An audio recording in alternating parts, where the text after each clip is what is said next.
大家好，我是小高姐。今天我们来做一些红烧小羊腿。你看这个小羊腿的外面有一层筋膜，你直接烧的话呢，它的味道不容易进去，而且也不容易烧软烂。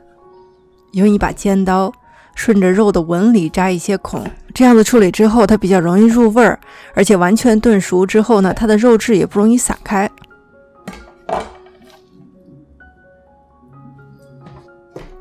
放入盐、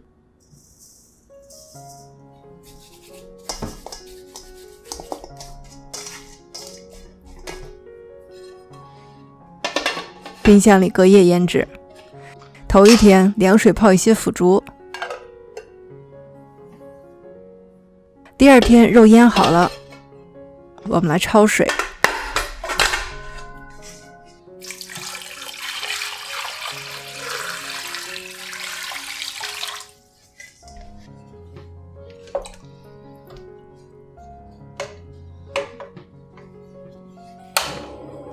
焯水的过程不仅可以去除血腥血沫，而且也洗去了羊腿表面多余的盐。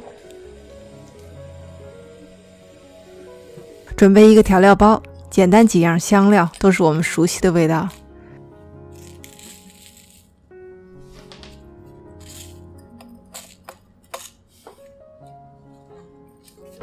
我们来炒糖色，我用水炒，2大勺水，2大勺糖。不需要搅拌，大火烧开之后呢，转小火，晃一下锅，糖自然就融化了。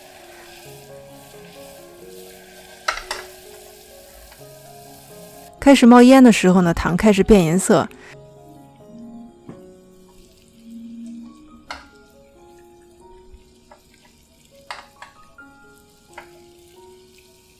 有一点像我们煮焦糖布丁里的焦糖。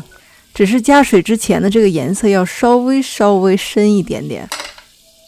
关火放入水，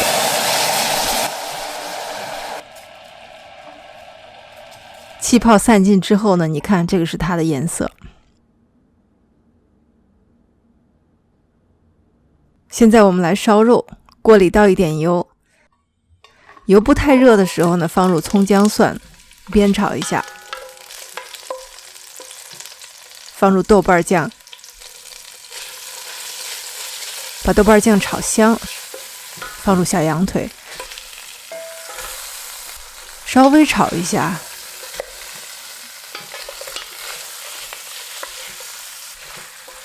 锅底儿有一点焦焦的东西，这个会融到汤里，变成汤的味道。加入热水，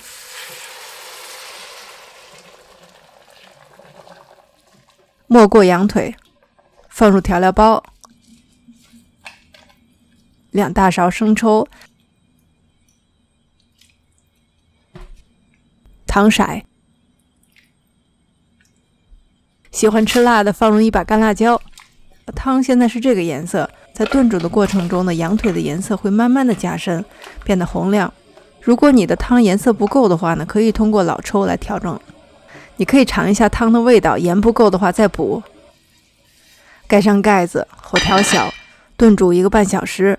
这个时候我们来准备一点菜，红萝卜，一边滚着一边切着，就是滚到块了。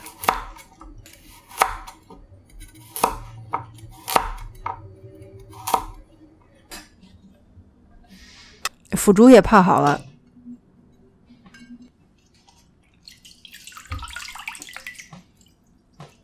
切条。1个半小时之后呢，肉已经熟了，它的颜色变深变红，不是当初的粉红色了。这个时候把调料包捞出来，然后还有锅里的葱姜蒜也捞一下，放入红萝卜，继续炖煮20分钟，红萝卜在肉汤里头炖熟。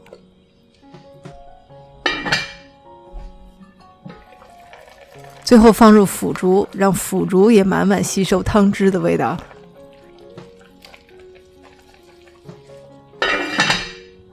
腐竹炖熟，关火出锅，锅里的汤汁不要收干了，留一点，浇到米饭上面特别的好吃。